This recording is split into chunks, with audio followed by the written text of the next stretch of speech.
Man lazimal istighfar, siapa yang banyak beristighfar, Allah berikan 4. Ja'alallahu lahu min kulli dhiqin makhraja, segala kesempitannya dilapangkan Allah, sempit hatinya dilapangkan Allah, sempit dadanya dilapangkan Allah.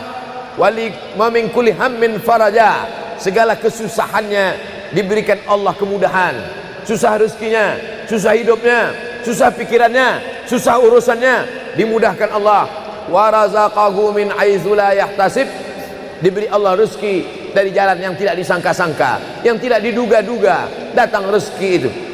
Siapa yang menjanjikan? Nabi Muhammad SAW. Nabi bicara dari mana? Wa ma yantiqu 'anil hawa in huwa illa wahyun yuha. Dia bicara bukan mengikuti hawa nafsunya, melainkan dari wahyu yang dibawa oleh Jibril dari Allah Subhanahu wa taala.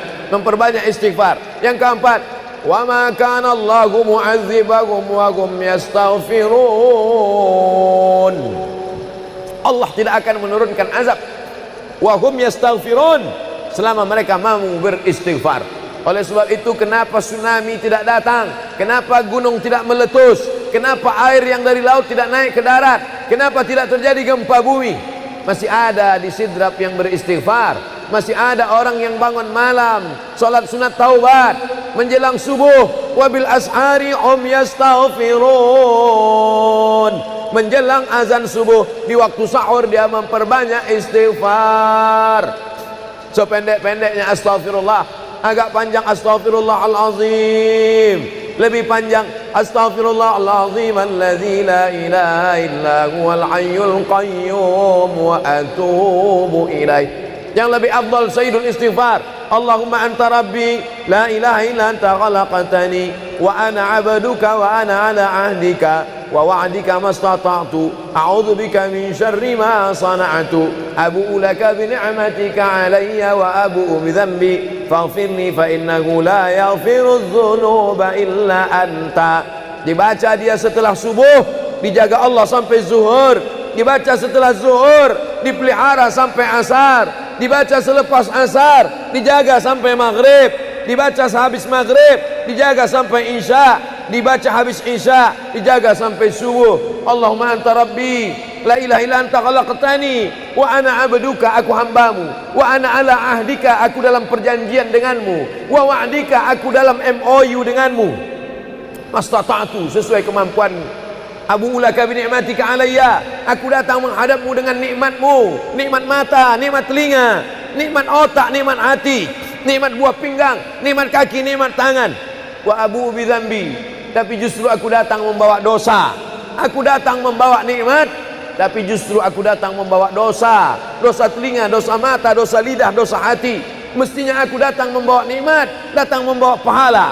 Wa abu bi dzambi, tapi justru aku datang membawa dosa. Tapi aku yakin dan percaya, fa innahu la yaghfiru dzunuba illa anta, tak ada yang bisa mengampunkan segala dosa kecuali engkau. Di musim pandemi yang selama ini selesai sholat hanya 3 kali saja. Assalamualaikum warahmatullah, assalamualaikum warahmatullah, astaghfirullahaladzim, astaghfirullahaladzim, astaghfirullahaladzim. Diperbanyak istighfar. Wallahi, kata Nabi Muhammad SAW, Nabi bersumpah, wallahi demi Allah, inilah astaghfiru ila rabbi wa atubu ilaih, aku beristighfar kepada Allah, aku bertaubat kepada Allah mi'ata marrah, 100 kali sehari semalam. Jadi kita pun bisa beristighfar 100 kali sehari semalam.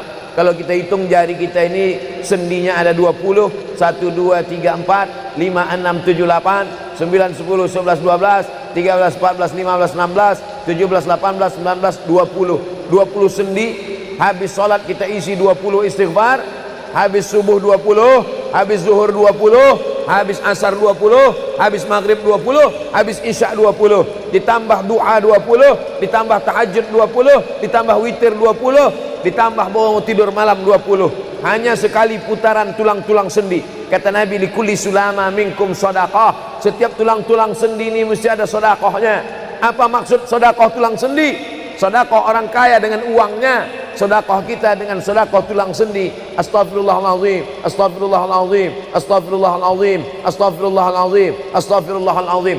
Allah menjanjikan balasan-balasan yang disampaikan oleh Nabi Muhammad sallallahu alaihi wasallam. Tapi di antara yang paling afdal di antara zikir ini semua adalah afdalul zikri la ilaha illallah.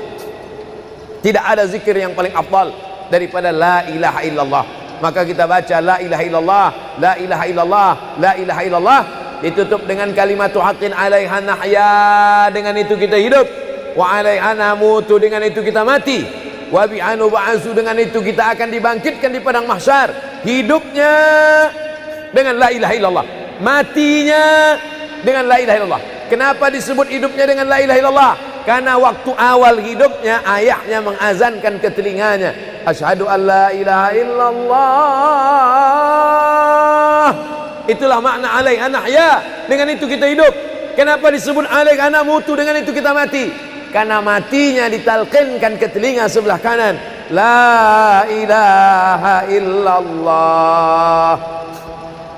Matinya pun dengan la ilaha illallah.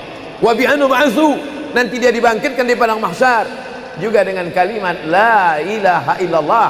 Tapi jangan lupa, orang yang hanya berkata la ilaha illallah tidak diakui Islamnya. Orang yang hanya berkata la ilaha illallah tidak diterima amalnya sebelum dia sepasang dengan Muhammadur Rasulullah. Oleh sebab itu maka solawat, apalagi hari ini hari Jumat, Sayyidul Ayyam, kata Nabi, perbanyaklah solawat pada hari Jumat.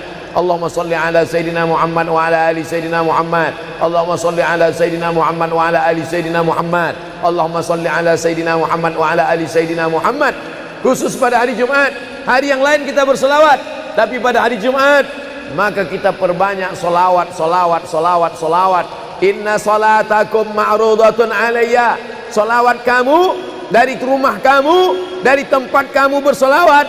Solawat orang sidrap dibawa ke Masjid Nabawi. Salawat orang sidrap dibawa ke makam Nabi.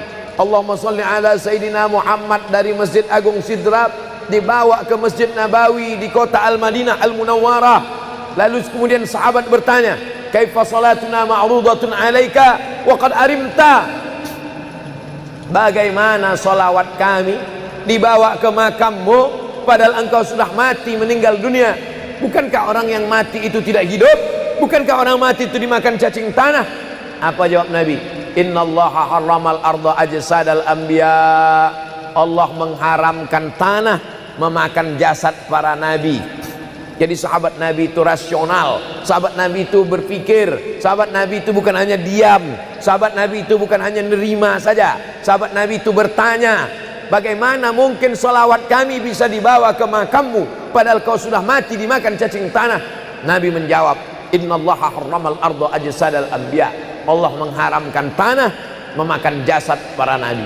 Hari Jumat, pagi Jumat, petang Jumat, malam Jumat, memperbanyak salawat lebih daripada hari biasanya. Allahumma salli ala Sayyidina Muhammad wa ala ali Sayyidina Muhammad.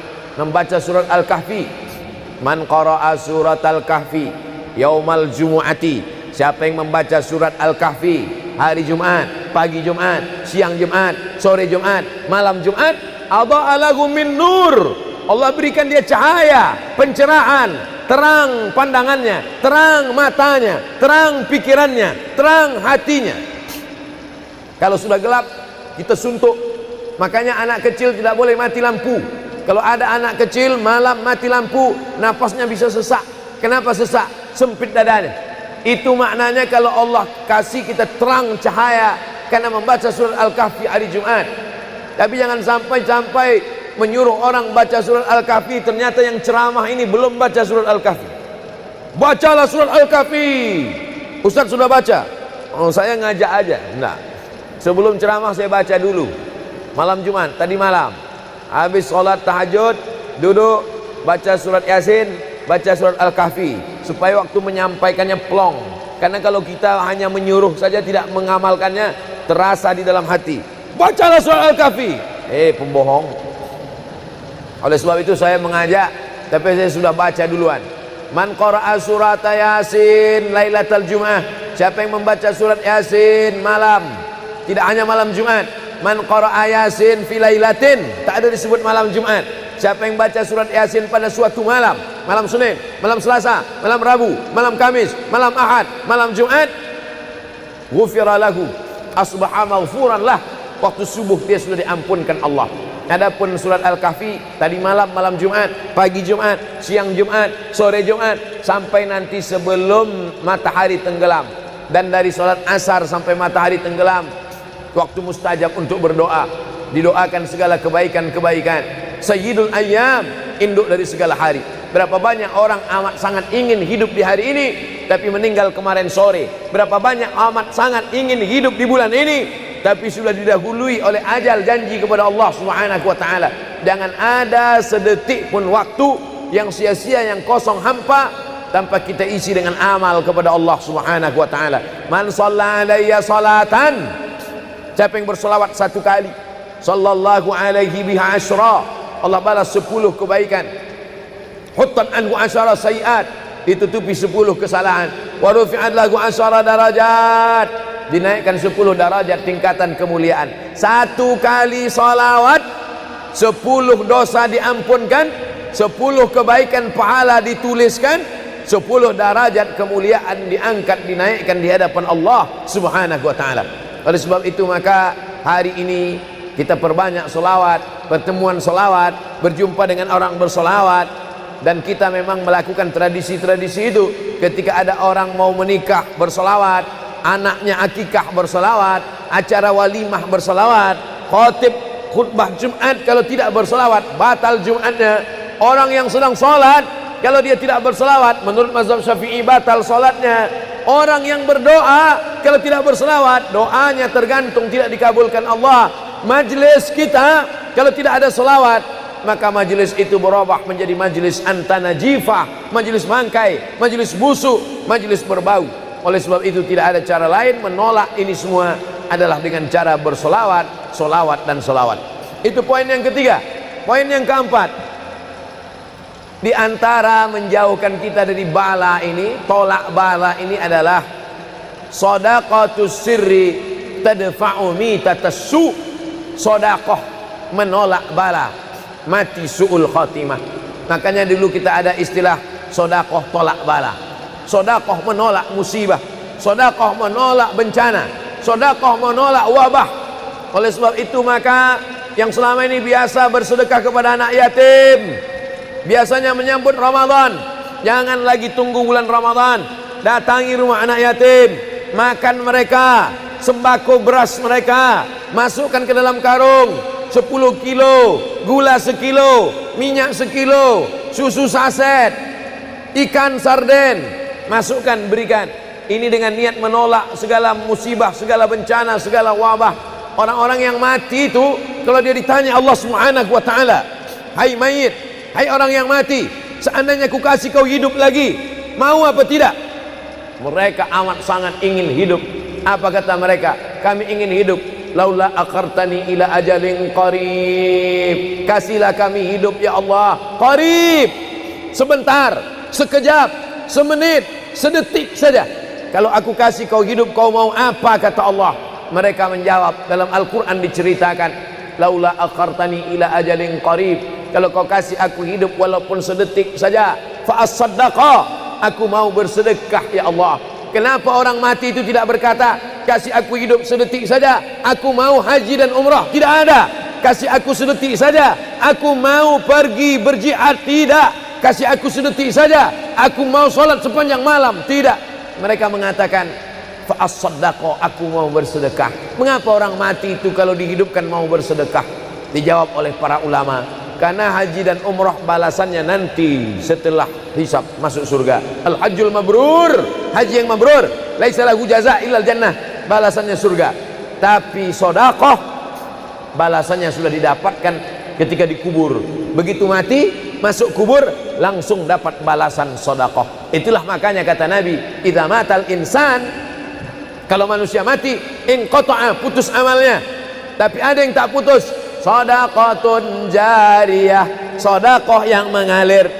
Belum bangkit dari kubur, belum padang mahsyar, belum hisab, belum timbangan amal, belum meniti titian siratal mustaqim, balasannya sudah nampak. Itu kehebatan sedekah dibandingkan amal yang lain.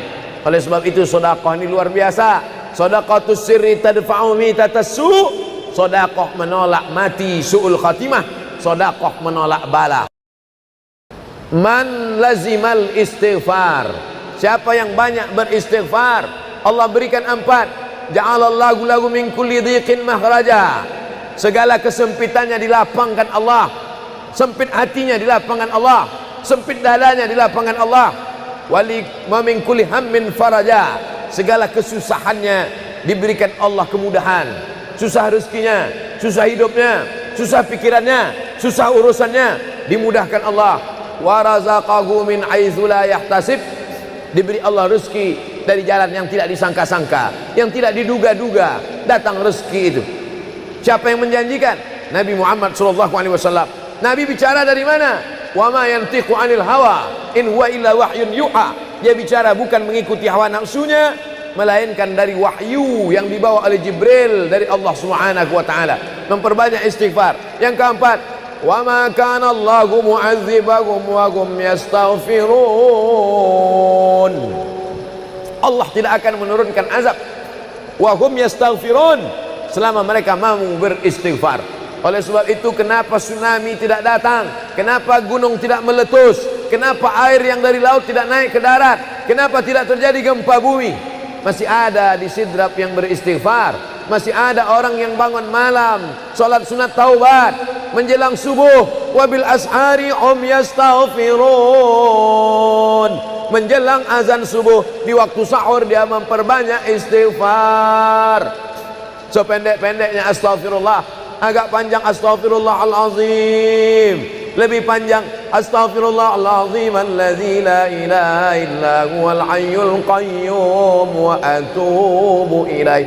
Yang lebih afdal sayyidul istighfar, Allahumma anta rabbi la ilaha illa anta khalaqtani wa ana 'abduka wa ana 'ala 'ahdika wa wa'dika mastata'tu a'udzu bika min syarri ma sana'tu abu'u laka bi ni'matika 'alayya wa abu'u bi dhanbi faghfirli fa innahu la yaghfiru dzunuba illa anta. Dibaca dia setelah subuh, dijaga Allah sampai zuhur, dibaca setelah zuhur, dipelihara sampai asar, dibaca selepas asar, dijaga sampai maghrib, dibaca sehabis maghrib, dijaga sampai isya, dibaca habis isya, dijaga sampai subuh. Allahumma anta rabbi la ilaha illa anta khalaqtani wa ana 'abduka, aku hambamu, wa ana 'ala ahdika, aku dalam perjanjian denganmu, wa wa'dika, aku dalam MOU denganmu, mastata'tu, sesuai kemampuan. Abu ulaka bi ni'matika alayya, aku datang menghadapmu dengan nikmatmu, nikmat mata, nikmat telinga, nikmat otak, nikmat hati, nikmat buah pinggang, nikmat kaki, nikmat tangan. Wa abu bi dzambi, tapi justru aku datang membawa dosa. Aku datang membawa nikmat, tapi justru aku datang membawa dosa. Dosa telinga, dosa mata, dosa lidah, dosa hati. Mestinya aku datang membawa nikmat, datang membawa pahala. Wa abu bi dzambi, tapi justru aku datang membawa dosa. Tapi aku yakin dan percaya, fa innahu la yaghfiru dzunuba illa anta, tak ada yang bisa mengampunkan segala dosa kecuali engkau. Di musim pandemi yang selama ini selesai sholat hanya 3 kali saja. Assalamualaikum warahmatullahi, Assalamualaikum warahmatullahi, Astaghfirullahaladzim, Astaghfirullahaladzim, Astaghfirullahaladzim. Diperbanyak istighfar. Wallahi, kata Nabi Muhammad SAW, Nabi bersumpah, wallahi demi Allah, inilah astaghfiru ila rabbi wa atubu ilaih, aku beristighfar kepada Allah, aku bertaubat kepada Allah mi'ata marrah, 100 kali sehari semalam. Jadi kita pun bisa beristighfar 100 kali sehari semalam. Kalau kita hitung jari kita ini sendinya ada 20, 1, 2, 3, 4, 5, 6, 7, 8, 9, 10, 11, 12, 13, 14, 15, 16, 17, 18, 19, 20 sendi. Habis sholat kita isi 20 istighfar, habis subuh 20, habis zuhur 20, habis asar 20, habis maghrib 20, habis isya 20, ditambah doa 20, ditambah tahajud 20, ditambah witir 20, ditambah bangun tidur malam 20. Hanya sekali putaran tulang-tulang sendi. Kata Nabi, likulli sulama minkum sedekah, setiap tulang-tulang sendi ini mesti ada sedekahnya. Apa maksud sedekah tulang sendi? Sedekah orang kaya dengan uangnya, sedekah kita dengan sedekah tulang sendi. Astaghfirullahalazim, astaghfirullahalazim, astaghfirullahalazim, astaghfirullahalazim, astaghfirullahalazim. Allah menjanjikan balasan-balasan yang disampaikan oleh Nabi Muhammad sallallahu alaihi wasallam. Tapi di antara yang paling afdal di antara zikir ini semua adalah afdalu dzikri la ilaha illallah. Tidak ada zikir yang paling afdal daripada la ilaha illallah. Maka kita baca la ilaha illallah, la ilaha illallah, la ilaha illallah, ditutup dengan kalimatu haqqin 'alaiha nahya, dengan itu kita hidup, wa 'alaiha namutu, dengan itu kita mati, wa bi'anu ba'su, dengan itu kita akan dibangkitkan di padang mahsyar. Hidupnya dengan la ilaha illallah, matinya dengan la ilaha illallah. Kenapa disebut hidupnya dengan la ilaha illallah? Karena waktu awal hidupnya ayahnya mengazankan ke telinganya, asyhadu an la ilaha illallah. Itulah makna alaiha nahya, dengan itu kita hidup. Kenapa disebut alaiha namutu, dengan itu kita mati? Karena matinya ditalqinkan ke telinga sebelah kanan, la ilaha illallah. Matinya pun dengan la ilaha illallah. Wa bi'anu ba'su, nanti dia dibangkitkan di padang mahsyar juga dengan kalimat la ilaha illallah. Tapi jangan lupa, orang yang hanya berkata la ilaha illallah tidak diakui Islamnya. Orang yang hanya berkata la ilaha illallah tidak diterima amalnya sebelum dia sepasang dengan Muhammadur Rasulullah. Oleh sebab itu maka solawat, apalagi hari ini hari Jumat, Sayyidul Ayyam, kata Nabi, perbanyaklah solawat pada hari Jumat. Allahumma salli ala Sayyidina Muhammad wa ala ali Sayyidina Muhammad. Allahumma salli ala Sayyidina Muhammad wa ala ali Sayyidina Muhammad. Allahumma salli ala Sayyidina Muhammad wa ala ali Sayyidina Muhammad. Khusus pada hari Jumat. Hari yang lain kita berselawat, tapi pada hari Jumat maka kita perbanyak solawat, solawat, solawat, solawat. Inna salatakum ma'rudatun alayya. Solawat kamu dari rumah kamu, dari tempat kamu bersolawat. Solawat orang sidrap dibawa ke Masjid Nabawi. Salawat orang sidrap dibawa ke makam Nabi. Allahumma salli ala Sayyidina Muhammad dari Masjid Agung Sidrap dibawa ke Masjid Nabawi di kota Al-Madinah Al-Munawwarah. Lalu kemudian sahabat bertanya, kaifa salatuna ma'rudatun alaika wa qad arimta? Bagaimana salawat kami dibawa ke makammu padahal engkau sudah mati, meninggal dunia? Bukankah orang yang mati itu tidak hidup? Bukankah orang mati itu dimakan cacing tanah? Apa jawab Nabi? Innallaha harramal arda ajsadal anbiya. Allah mengharamkan tanah memakan jasad para nabi. Jadi sahabat Nabi itu rasional. Sahabat Nabi itu berpikir. Sahabat Nabi itu bukan hanya diam. Sahabat Nabi itu bukan hanya nerima saja. Sahabat Nabi itu bertanya, bagaimana mungkin salawat kami bisa dibawa ke makammu padahal kau sudah mati dimakan cacing tanah? Nabi menjawab, innallaha harramal arda ajsadal anbiya. Allah mengharamkan tanah memakan jasad para nabi. Hari Jumat, pagi Jumat, petang Jumat, malam Jumat, memperbanyak salawat lebih daripada hari biasanya. Allahumma salli ala Sayyidina Muhammad wa ala ali Sayyidina Muhammad. Membaca surat Al-Kahfi. Man qara'a surat Al-Kahfi yaumal jumu'ati. Siapa yang membaca surat Al-Kahfi hari Jumat, pagi Jumat, siang Jumat, sore Jumat, malam Jumat, adha'a lahu min nur. Allah berikan dia cahaya, pencerahan, terang pandangannya, terang matanya, terang pikirannya, terang hatinya. Kalau sudah gelap, kita suntuk. Makanya anak kecil tidak boleh mati lampu. Kalau ada anak kecil malam mati lampu, nafasnya bisa sesak. Kenapa sesak? Sempit dadanya. Itu maknanya kalau Allah kasih kita terang cahaya karena membaca surat Al-Kahfi hari Jumat. Tapi jangan sampai menyuruh orang baca surat Al-Kahfi, ternyata yang ceramah ini belum baca surat Al-Kahfi. Bacalah surat Al-Kahfi. Ustaz sudah baca? Oh, saya ngajak aja. Enggak. Sebelum ceramah saya baca dulu. Malam Jumat, tadi malam. Habis sholat tahajud, duduk, baca surat Yasin, baca surat Al-Kahfi. Supaya waktu menyampaikannya plong. Karena kalau kita hanya menyuruh saja tidak mengamalkannya, terasa di dalam hati. Bacalah surat Al-Kahfi. Pembohong. Oleh sebab itu saya mengajak, tapi saya sudah baca duluan. Man qara'a surat Yasin lailatal Jum'ah. Siapa yang membaca surat Yasin malam, tidak hanya malam Jumat. Man qara'a Yasin fi lailatin, tak ada disebut malam Jumat. Siapa yang baca surat Yasin pada suatu malam, malam Senin, malam Selasa, malam Rabu, malam Kamis, malam Ahad, malam Jumat, ghufira lahu, asbaha maghfuran lah. Waktu subuh dia sudah diampunkan Allah.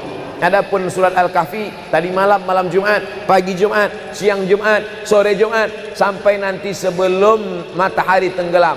Dan dari salat asar sampai matahari tenggelam, waktu mustajab untuk berdoa, didoakan segala kebaikan-kebaikan. Sayyidul Ayyam, induk dari segala hari.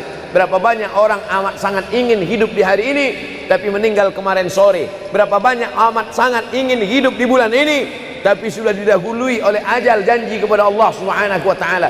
Jangan ada sedetik pun waktu yang sia-sia, yang kosong hampa, tanpa kita isi dengan amal kepada Allah Subhanahu wa taala.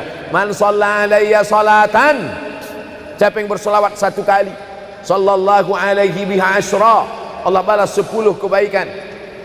Huttan anhu asyara sayiat, ditutupi 10 kesalahan. Wa rufi'at lahu asyara darajat, dinaikkan 10 darajat tingkatan kemuliaan. Satu kali salawat 10 dosa diampunkan, 10 kebaikan pahala dituliskan, 10 derajat kemuliaan diangkat, dinaikkan di hadapan Allah Subhanahu wa taala. Oleh sebab itu maka hari ini kita perbanyak solawat, pertemuan solawat, berjumpa dengan orang bersolawat. Dan kita memang melakukan tradisi-tradisi itu. Ketika ada orang mau menikah bersolawat, anaknya akikah bersolawat, acara walimah bersolawat, khotib khutbah Jumat kalau tidak bersolawat batal Jumatnya.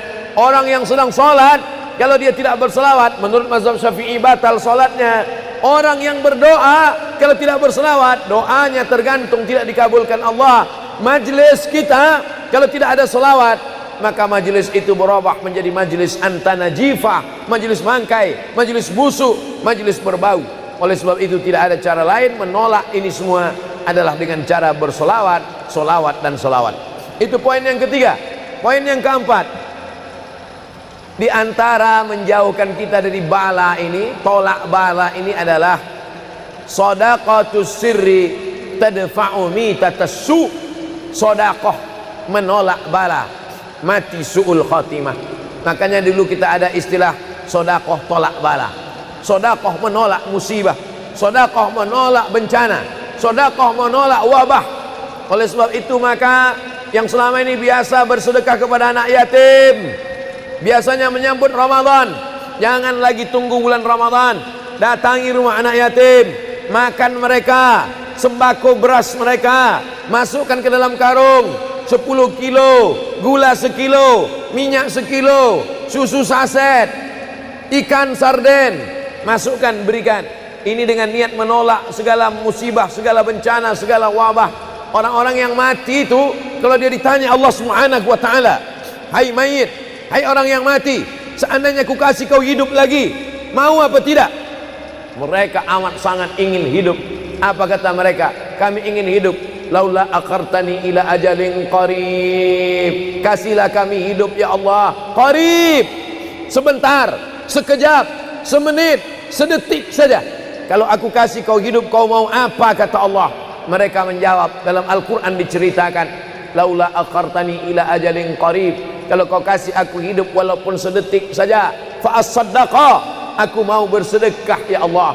Kenapa orang mati itu tidak berkata, kasih aku hidup sedetik saja, aku mau haji dan umrah? Tidak ada. Kasih aku sedetik saja, aku mau pergi berjihad? Tidak. Kasih aku sedetik saja, aku mau sholat sepanjang malam? Tidak. Mereka mengatakan, fa'as-saddaqa, aku mau bersedekah. Mengapa orang mati itu kalau dihidupkan mau bersedekah? Dijawab oleh para ulama, karena haji dan umrah balasannya nanti setelah hisab masuk surga. Al-hajjul mabrur, haji yang mabrur, laisa lahu jaza illal jannah, balasannya surga. Tapi sedekah balasannya sudah didapatkan ketika dikubur. Begitu mati masuk kubur langsung dapat balasan sedekah. Itulah makanya kata Nabi, idza matal insan, kalau manusia mati, inqata'a, putus amalnya. Tapi ada yang tak putus, shadaqatun jariyah, sedekah yang mengalir. Belum bangkit dari kubur, belum padang mahsyar, belum hisab, belum timbangan amal, belum meniti titian siratal mustaqim, balasannya sudah nampak. Itu kehebatan sedekah dibandingkan amal yang lain. Oleh sebab itu sedekah ini luar biasa. Shadaqatus sirri tadfa'u mitatas su', sedekah menolak mati su'ul khatimah, sedekah menolak bala. Alhamdulillah, Allahumma salli ala Sayyidina Muhammad wa ala ali Sayyidina Muhammad. Kullu amrin zibalin, semua amal yang baik, walam yubda' bihamdillah, kalau tidak diawali dengan alhamdulillah, pujian kepada Allah, fahuwa aqta', maka amal itu putus. Makna putus, putus sampai di dunia saja, tak boleh dibawa sebagai bekal menghadap Allah. Maka kita ingin amal kita malam ini tidak putus, maka kita awali dengan alhamdulillahi rabbil alamin. Setiap majelis kalau tidak disebut namanya, maka majelis itu antanajifah, majelis yang busuk, majelis bau, majelis bangkai. Maka kita sebut namanya, Allahumma salli ala Sayyidina Muhammad wa ala ali Sayyidina Muhammad. Laisa minna, bukan golongan kami, kata Nabi SAW. Man lam yarham saghirana, sesiapa yang tidak sayang kepada budak anak kecil, walam ya'rif syarafa kabirina, tidak hormat kepada orang tua, maka dia tidak diperakui sebagai umat Nabi Muhammad SAW. Semua anak-anak muda-muda, belia-belia yang saya sayangi, para alim ulama, tuan-tuan guru, datuk-datuk, datin-datin, semua yang berhadir ini insyaallah dimuliakan Allah Subhanahu wa taala. Amin ya rabbal alamin. Tajuk kita malam ini 8 keutamaan orang yang bersedekah menurut Al-Qur'an dan sunnah Nabi Muhammad sallallahu alaihi wasallam. Keutamaan yang pertama, kalau orang mati itu ditanya, apakah kamu mau hidup lagi? Maka orang mati itu menjawab, tapi belum ada orang yang mati hidup lagi. Macam mana kita boleh tahu dia menjawab? Sebab diceritakan Allah dalam Al-Quran. Apa kata mereka? A'udzubillahi minasyaitonirrajim. Laula akhartani ila ajalin qarib, kalaulah kami yang sudah mati ini diberi masa lagi, ajal masa, qarib pendek, sikit, kejap. Kalaulah kami boleh dibagi masa hidup lagi walaupun sikit, walaupun kejap, apa yang ingin mereka lakukan? Fa as-saddaqa, kami ingin bersodaqah. Mereka tak ada kata, kalaulah kami boleh hidup lagi, kami ingin jihad, tak ada. Kalau boleh hidup lagi, kami ingin pergi haji, tak ada. Mereka katakan, fa as-saddaqa, kami ingin bersodaqah. Kenapa sodaqah? Kenapa bukan perang? Maka ulama membagi jawaban. Karena kalau haji itu balasannya nanti di surga. Wal hajjul mabrur laisa lahu jazaa'un illal jannah. Haji mabrur balasannya surga nanti selepas hari kiamat. Tapi kalau sedekah, balasan pahalanya diperolehi ketika di alam kubur. Itulah kenapa orang-orang yang mati itu ingin kalau hidup lagi, fa as-sadaqah, mereka ingin bersedekah. Sedekah, hampir semua kata-kata dalam bahasa Arab itu asalnya 3 huruf. Sadaqah. Sadaqah artinya benar. Sadaqallahul azim, maha benar Allah. Sadaqah artinya benar. Kalau memang benar betul iman kita, mana buktinya? Buktinya adalah dengan bersedekah. Itulah kenapa sedekah itu disebut dengan sedekah, tanda iman itu benar. Karena untuk menggerakkan lidah bercakap sangat mudah. Apa kata pepatah orang Melayu? Lidah tak bertulang, mudah saja menggerakkan. Asyhadu an la ilaha illallah wa asyhadu anna Muhammadar Rasulullah. Kalau memang benar betul cakap, mana buktinya? Buktinya adalah sedekah. Lelaki mengatakan saya cinta kepada kamu, senang saja nak mengatakan cinta, tapi apa bukti, proof, mana memang betul cinta? Maka dia mesti bagikan sedekah. Kalau yang tadi itu sedekah, kalau ini namanya sadaq. Sadaq artinya mahar. Mahar pernikahan lelaki dengan perempuan, aku nikahkan engkau dengan anak saya dengan memberikan cincin emas dan gelang rantai tunai. Itulah dia sadaq, tanda bukti cinta dia kepada seorang perempuan. Sadaqah, benar.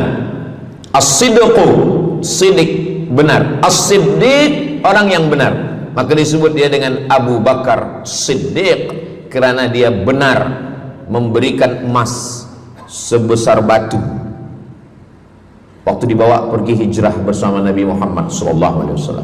Maka dia disebut dengan Siddiq karena dia benar imannya dengan memberikan sedekah. Tapi ada makna siddiq yang lain. Ketika yang lain mendustakan Nabi, tak percaya kepada Isra Mi'raj, dialah orang yang percaya, maka disebut dia dengan Siddiq.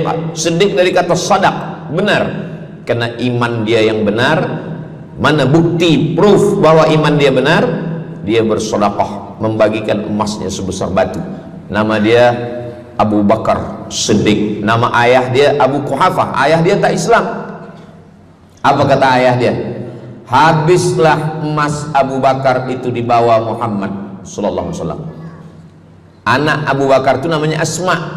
Asma, mana emas ayah kamu? Dah habis dibawa Muhammad. Dia benci betul dengan Nabi Muhammad. Datang Asma, dia ambil batu, dia masukkan ke dalam kain. Kata Asma, emas ayah tu masih ada dalam kain, Datuk.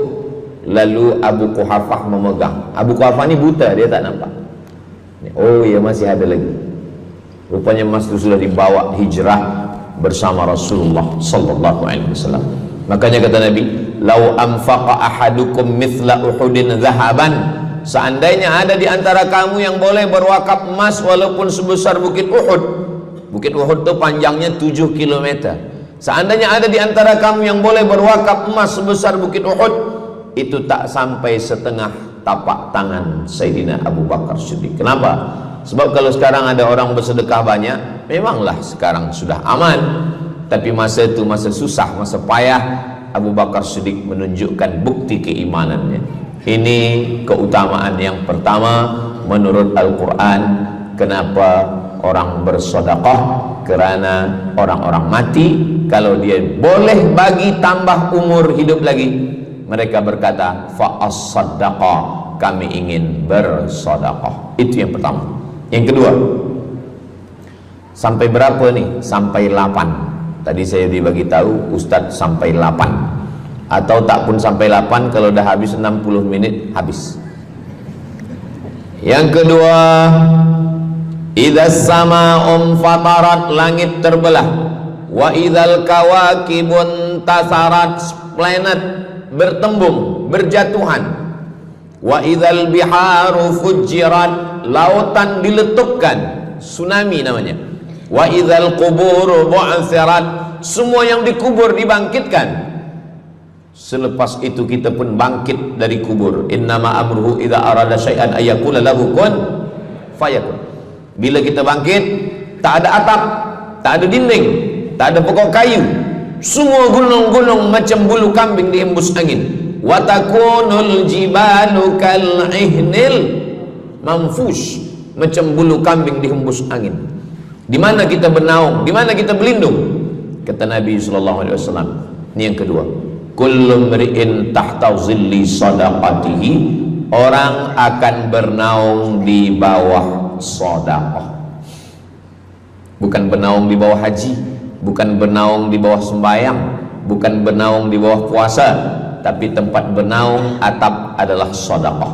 Tapi jangan sebab kita kaji sedekah malam ni, esok subuh tak sembahyang.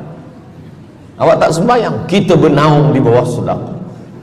Betul, memang bernaung di bawah sedekah, tapi tiangnya sembahyang. As-salatu imaduddin, sembahyang, salat itu adalah tiang daripada agama. Maka tempat kita berlindung, tempat kita bernaung nanti adalah sedekah. Ada yang tenggelam kerana peluh saking panasnya, ada yang tenggelam kerana peluh sampai ke lutut, ada sampai ke pinggang, ada sampai ke leher, ada yang tenggelam habis. Tapi ada orang yang merasa sejuk, selesa. Kenapa? Kullu mri'in tahta zilli sadaqatihi, orang akan bernaung di bawah sedekah. Orang-orang yang membina masjid, macam mana mahalnya masjid, jutaan ringgit, maka ketika dia mati menghadap Allah Subhanahu wa taala, semua kepanasan, semua terik matahari sejengkal dari ubun-ubun kepala, tapi ada orang yang tahta zilli sadaqatihi, dia akan bernaung di bawah sedekah. Mudah-mudahan panjang umur, Allah bagi kita rezeki supaya kita boleh bernaung di bawah sedekah kita nanti insyaallah. Kita masa siang 12 jam, malam 12 jam, tapi di akhirat nanti 50 alfasanah, 50.000 tahun, belum tentu lagi diputuskan di pengadilan Allah Subhanahu wa taala.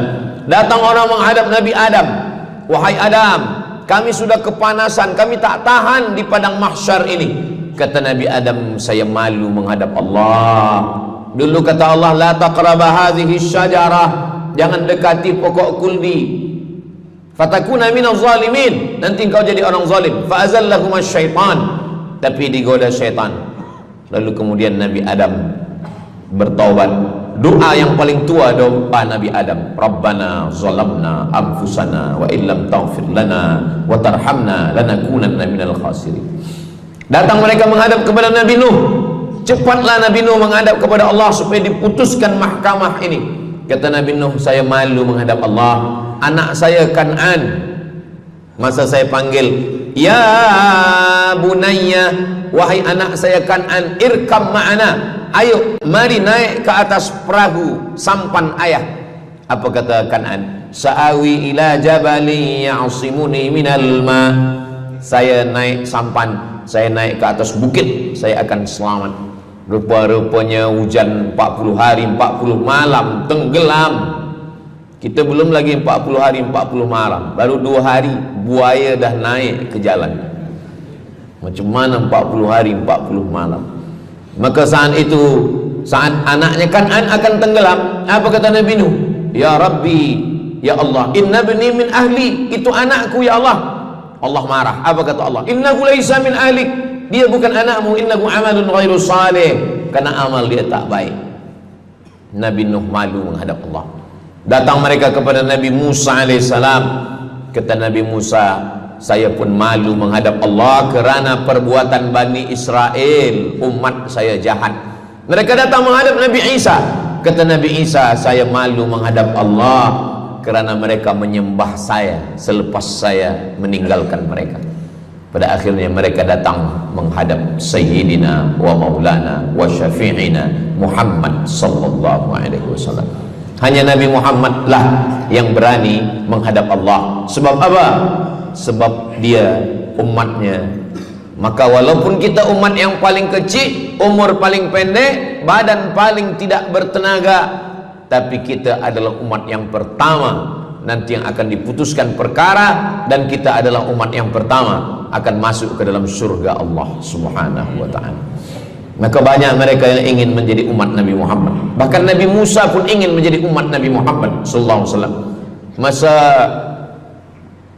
Umar bin Khattab datang membawa lembaran-lembaran Taurat, Nabi berkata, apa itu wahai Musa? Taurat. Nabi Muhammad SAW memanggil, mari Taurat. Lalu Nabi Muhammad mengkoyak. Apa kata Nabi? Lau kana Musa hayyan ma wasa'ahu illa iyattabi'ani. Kalaulah Musa masih hidup, dia pasti akan ikut saya. Dan itu betul pada peristiwa Isra dan Mi'raj. Nabi jadi imam, Nabi Musa jadi makmum, Nabi Isa jadi makmum, Nabi Ibrahim jadi makmum, semua nabi-nabi jadi makmum. Imamnya adalah Sayyidina wa Maulana Muhammad sallallahu alaihi wasallam. Jadi keutamaan yang kedua, kita bernaung di bawah sedekah. Yang ketiga, sadaqatus sirri tutfi'u ghadabar rabbi kama yatfa'ul ma'an nar. Sedekah memadamkan api neraka seperti air yang memadamkan api. Kita kalau nampak api, mudah-mudahan kita selamat daripada terbakar, amin. Lalu kemudian datang api, kita padamkan dengan air. Lalu kemudian macam mana memadamkan api neraka? Air sebanyak apa yang boleh memadamkan? Maka kata Nabi SAW, keutamaan yang ketiga adalah sadaqatus sirri tutfi'u ghadabar rabbi, sedekah memadamkan api neraka. Jadi kalau kita dulu banyak silap, banyak salah, banyak dosa.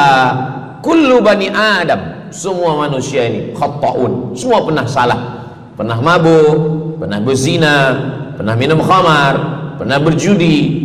Kalaupun dia tidak buat dosa yang zahir, pernah hasad, pernah dengki, busuk hati. Maka ketika itu macam mana memadamkan murka Allah dengan istighfar, memadamkan dengan sembahyang, solat, sunat, taubat? Ada satu cara lagi. Dengan cara apa?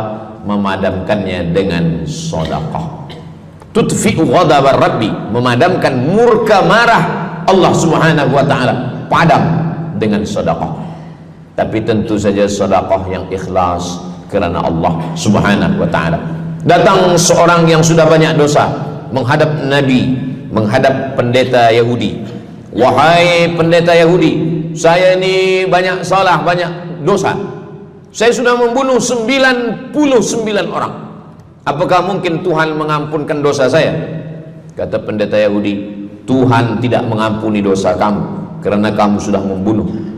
Dia cabut pisau dia. Kalau begitu kamulah yang ke-100. Dia dah bunuh 99. Itu maka saya takut juga kalau datang orang, Ustaz Samad, apakah Allah mengampuni dosa saya? Apa dosa kamu? Membunuh orang. Ayo Allah ampunkan dosa. Faqtulu anfusakum, bunuhlah diri kamu. Surat Al-Baqarah. Bunuhlah diri kamu. Fataba alaikum, Allah menerima taubat kamu dengan membunuh diri.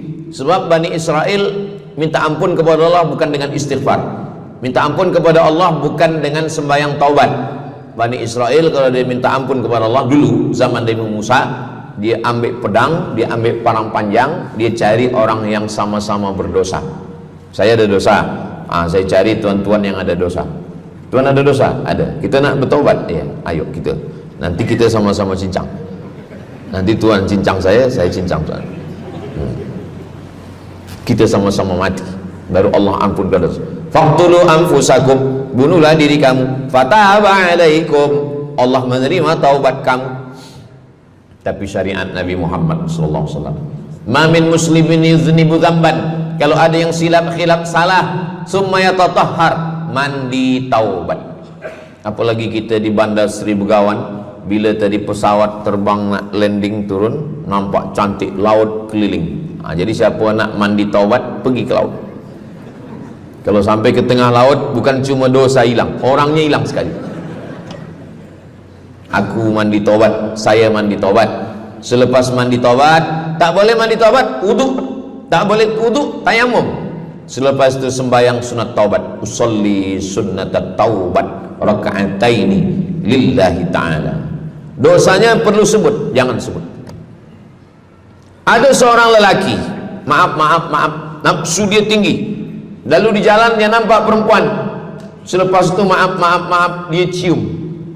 Selepas itu dia datang ke Nabi, dia mengadu, ya Rasulullah, tadi saya melakukan begini. Tegak Umar bin Khattab, Allah sudah tutupi, kenapa kamu bukakan di hadapan orang ramai? Allah mengampuni manusia kecuali al-mujahirun. Al-mujahirun menampakkan dosanya dan bangga dengan dosanya. Ini orang akhir zaman ini sekarang banyak mujahirun. Dia mabuk, dia live streaming. Hai guys, dah mabuk ke malam ni? Ini al-mujahirun. Maka ulil amri mesti ambil hukum. Tapi orang yang pernah berdosa, pernah silap, pernah salah, jangan cerita lagi, tutup. Suami-suami kalau bertobat kepada Allah, mengadu kepada Allah, cukup. Jangan cerita ke istri. Allah menerima, istri tak terima. Jadi taubat cukup kepada Allah Subhanahu wa taala, mengadu dah. Bangkit tahajud malam minta kepada Allah. Jangan suara kuat-kuat. Cukup. Sebab tidak semua kejujuran boleh diterima orang lain. Tak semua perempuan boleh menerima kejujuran. Sakit hati dia. Allah Subhanahu wa taala Maha Pengampun. Selepas itu kemudian wa asbi'is sayyi'atal hasanata, dosa-dosa silap khilaf masa lalu bagaimana menutupinya? Hasanata, perbuatan baik. sembahyang baik, sholat baik, tapi ada yang paling baik. Apa dia? Shadaqatus sirri, memperbanyak sedekah, sedekah, sedekah, memadamkan murka Allah seperti api dipadamkan oleh air. Marah itu adalah kobaran dari api neraka. Bila kita sedang marah, itu adalah api neraka lahab. Lahab itu artinya berkobar. Lahab pakai ba, lahab. Sebab saya pernah juga lalu di satu jalan, ada rumah makan, restoran Abu Lahab, pakai P, lahab, mungkin lahab, makan lahab. Allah Subhanahu wa taala memadamkan murkanya. Inna rahmati sabaqat ghadabi, rahmatku lebih cepat daripada murkaku. Memang Allah marah, tapi ketika dia berbagi kepada orang lain, dia tutupi dosanya di masa yang lalu. Syarat taubat 3. Yang pertama, an-nadamu fil qalbi, menyesal dalam hati. Yang kedua, al-iqraru bil lisani, nyatakan dengan lisan, astaghfirullahalazim. Yang ketiga, al-itmaru alla ya'uda ilaihi abadan, tekad saya tidak akan buat lagi sampai mati. Namanya taubat nasuha. Nasuha, 3 huruf. Nasoha artinya menyaring madu. Datang orang memanjat pokok kayu, dia ambil parang panjang, dia potong sarang lebah jatuh ke bawah, disaring dengan kain tipis, lalu kemudian tersangkut di atas kain. Lilinnya tersangkut, lebahnya tersangkut, anak lebah tersangkut, rantingnya tersangkut, dahannya tersangkut, maka keluarlah madu. Itu bahasa Arabnya namanya nasuha. Apa makna nasuha? Menyaring dosa-dosa sehingga yang tinggal hanya amal soleh, yang sampah-sampah tersangkut. Sekarang susah nak minum madu yang asli, banyak palsu. Macam mana Ustaz, saya ni suka spesial minum madu, apa tanda madu ni asli? Bawa pulang ke rumah, kalau istri marah itu asli.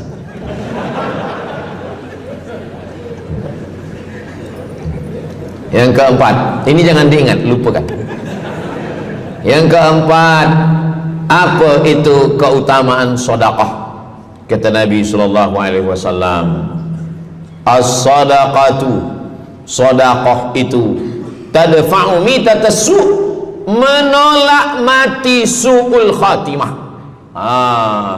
Tak ada guna amal elok baik kalau mati dalam keadaan su'ul khatimah. Kita selalu berdoa, Allahumma khtim lana bihusnil khatimah. Maka cara untuk menolak mati su'ul khatimah ini adalah dengan cara sedekah. Banyak orang mati husnul khatimah, bukan ulama, meninggal di dalam Masjidil Haram sedang pakai ihram, selepas tawaf di belakang makam Ibrahim ketika sedang sujud terakhir. Itulah mati yang paling indah. Dalam wudhu sedang sembahyang, di sujud terakhir dalam tanah haram, dalam Masjidil Haram, di belakang makam Ibrahim. Meninggal, dibawa jenazah balik. Orang datang bertanya kepada ibunya, dia masih pemuda belia, apakah dia ulama? Dia bukan ulama. Kenapa dia mulia betul? Apakah dia pernah perang ke Palestina? Tidak. 2-3 hari selepas itu datang satu perempuan membawa budak kecil. Kamu siapa? Kami adalah orang yang tiap bulan dapat kiriman beras, minyak dan makanan dari pemuda ini. Saya maaf, seorang janda, ini anak-anak saya, dan dia selalu bagikan uang dia untuk makan kan. Jadi nanti kalau ada orang meninggal, tiba-tiba selepas itu datang janda membawa anak, itu tanda husnul khatimah. Sebab dia belum nikah, dia masih lajang. Allah menunjukkan bahwa kalau engkau berbuat sedekah, maka Allah Subhanahu wa taala memberikan keutamaan husnul khatimah. Bukan setakat diselamatkan dari su'ul khatimah, tapi mendapatkan husnul khatimah. Ada seorang dari Maghribi, dari Maroko, Mesir, Libya, Tunisia, Algeria, Maghribi. Orang Maghribi ini bermimpi. Dalam mimpinya dia berjumpa dengan Nabi Muhammad SAW. Kata Nabi, engkau pergi ke Saudi Arabia, cari di kampung ini, nanti engkau jumpai seorang pemuda, sampaikan salamku kepada dia, katakan dia penghuni surga. Malam pertama mimpi, iya ke? Tidak ke? Jangan-jangan syaitan. Tak betul. Malam kedua mimpinya sama. Engkau pergi ke Saudi Arabia, datangi kampung ini, jumpai seorang pemuda namanya si fulan, bagi tahu ke dia, salamku untuk dia, sampaikan kepada dia bahwa dia penghuni surga. Nah, 2 kali. Ini udah agak kuat. Tunggu 3 kali, sampai 3 malam mimpinya sama. Akhirnya orang Maghrib ini terbang dari Casablanca sampai ke Jeddah. Dari Jeddah dia cari kampung yang disebut dalam mimpi. Sampai itu dia cari pemuda. Adakah di kampung ini seorang pemuda namanya si fulan? Betul. Dia tengok, biasa saja. Bukan ulama, bukan macam Musa Abdul Somad. Tak mungkin mimpi salah 3 kali betul-betul. Lalu disampaikan kepada dia, fulan, saya 3 malam bermimpi Rasul SAW menyampaikan salam kepada engkau. Assalamualaikum. Kata Nabi, engkau adalah penghuni surga. Dia pun terkejut. Saya bukan ulama, saya orang biasa. Apa amal kamu? Sembahyang saya biasa saja, puasa sunat saya biasa saja. Hanya saja saya tak pernah menyimpan hasad dendam, dan saya selalu membagikan uang kepada fakir miskin, anak yatim dan du'afa. Selepas mendapatkan itu dia pun menangis, dia pun bersedih karena dia merasa dia tak layak dicintai, karena dia merasa banyak silap, banyak salah. Rupanya rahmat Allah itu turun bukan kepada orang yang alim tapi sombong, bukan kepada orang yang kaya tapi takbur, tapi kepada orang yang hatinya hancur berkeping karena takut kepada Allah Subhanahu wa ta'ala. Selepas itu dia pun meninggal dalam keadaan husnul khatimah setelah mendapatkan janji dari Rasulullah sallallahu alaihi wasallam. Apa maknanya? Bahwa kalau kita tak boleh sembahyang sampai tegak lutut bengkak, kalau kita tak tergolong orang yang rajin puasa sunat berhari-hari, kalau kita bukan orang yang kuat berjihad fisabilillah, maka carilah satu pintu. Pintu itu bernama babus sedekah. Karena banyak yang sudah melaluinya dan mereka dimuliakan Allah, diselamatkan daripada su'ul khatimah. Yang ke berapa? Kelima. Saya sebetulnya ingat, saya nak cuba aja. Kalau jamaah masih ingat, itu maknanya mereka masih konsen lagi, masih sedar. Kalau dah terserah Ustaz lah nama berapa, kami pun dah nak balik ke dalam. Yang kelima, dawu mardakum bis sadaqah. Yang kelima, dawu mardakum bis sadaqah. Obati orang yang sakit di antara kamu dengan sedekah. Datang seorang lelaki yang lututnya bernanah menemui Imam Abdurrahman ibnu Mahdi. Wahai Imam Abdurrahman bin Mahdi, lutut saya ni bernanah tak sihat-sihat. Kata Imam Abdurrahman bin Mahdi, saya ingat satu hadis Rasulullah, dawu mardakum bis sadaqah. Cuba engkau cari kampung yang di kampung itu tak ada air, kamu buat perigi. Perigi, di kampung saya namanya perigi. Lalu dia pun pergi ke kampung yang tak ada air, dia galikan perigi. Selepas itu sehari, 2 hari, 3 hari, sepekan, sebulan, lutut dia sihat kering. Dia datang lagi kepada Imam Abdurrahman ibnu Mahdi. Alhamdulillah Imam Abdurrahman ibnu Mahdi, lutut saya sudah sihat. Apa hubungan lutut dengan sedekah? Rupanya setiap orang yang mengambil air untuk minum, untuk berwudu, untuk mandi, untuk memasak, selepas itu mereka berdoa, ya Allah, berikanlah kebaikan kepada orang yang sudah membagikan air ini. Ad-du'a silahul mu'min, doa senjatanya orang beriman. Kisah ini ada dalam kitab Sa'ah wa Sa'ah, Ajaib wa Taraif. Semua ada saatnya. Beberapa kisah-kisah yang ajaib diceritakan oleh Syekh Abu Amr Al-Misri dalam judul buku Sa'ah wa Sa'ah Gharaib wa Taraib. Sudah diterjemahkan ke dalam bahasa Melayu, judulnya Semua Ada Saatnya. Nama penerjemahnya Abdul Somad. Boleh dicari di google.com. Semua ada saat. Lalu kemudian saya sampaikan hadis ini di masjid. Dawu mardakum bis sadaqah. Obatilah orang yang sakit di antara kamu dengan sedekah. Selepas itu saya turun dari masjid, saya pergi ke kereta, di parking, datang seorang jamaah. Memang yang Ustaz sampaikan tadi betul. Kata saya, memang betul.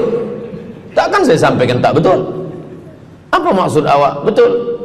Istri saya kena sakit kista sebesar duit di dalam, maaf, rahim dia. Kata doktor, ini mesti diambil, kalau tidak dia makin besar makin besar. Tapi kalau diambil, dicabut, operate, nanti akan, maaf cakap, tercabut rahim sekali. Dan kalau rahim tercabut, maka nanti tidak boleh mengandung. Mendengar itu istrinya menangis, suaminya tersenyum. Yang senyum budak kecil pula. Lalu kemudian rupanya istri dia tahu tentang hadis Nabi, dawu mardakum bis sadaqah. Obatilah orang yang sakit dengan bersedekah. Maka dia pun bersedekah, bersedekah, bersedekah, bersedekah. Selepas itu mereka pergi lagi medical check up ke hospital. Sampai di hospital dicek USG, rupanya kista itu makin kecil, kecil, kecil, kecil dan hilang. Doktor tu pula bertanya balik, awak makan apa? Saya makan nasi, kata dia. Minum apa? Minum teh tarik. Saya amalkan hadis Nabi Muhammad SAW, dawu mardakum bis sadaqah. Kata doktor, awak tak perlu operate dan ini tidak perlu dibelah, dan rahim awak masih boleh mengandung. Istrinya tersenyum, lakinya pula menangis. Begitulah Allah Subhanahu wa taala. Syekh Abu Amr Al-Misri bercerita tentang seorang perempuan di Saudi Arabia. Dia pergi ke Amerika. Kata doktor di Amerika, kamu sudah balik ke rumah, makan kenyang, tidur lelap. Nanti kalau puan-tuan pergi hospital, lalu dokter bercakap, balik ke rumah, makan kenyang, tidur lelap, itu maknanya malaikat maut dah dekat, tak ada obat. Maka dia pun balik ke Saudi Arabia, dia ambil harta dia, dia sedekah, dia sedekah, dia sedekah, dia sisa dia bagikan baki sikit untuk ahli waris. Selepas itu last kali dia pergi lagi ke Amerika, last medical check up. Apa kata doktor di Amerika? Kami sudah cek, kamu sihat wal afiat. Banyak sekali orang-orang yang diberikan Allah Subhanahu wa taala keutamaan dengan sedekah, mukjizat bahwa Nabi SAW sudah meninggal dunia, tapi mukjizatnya masih ada sampai akhir zaman ini. Di antaranya adalah dawu mardakum bis sadaqah, obatilah orang yang sakit di antara kamu dengan bersedekah. Yang ketujuh, yatsba'ul mayyita salasun, yang mengiringi mayat orang mati ke liang lahat ada tiga. Yang pertama mal, bahasa Arabnya mal, orang kita menyebut mall, harta. Yang mengiringi manusia ke liang lahat, yang pertama maluhu, harta. Yang kedua ahluhu, istri, anak, menantu, kawan, jiran, sahabat. Yarji'usnani, yang dua ni balik ke rumah, anak balik, istri balik, kereta balik, semua balik.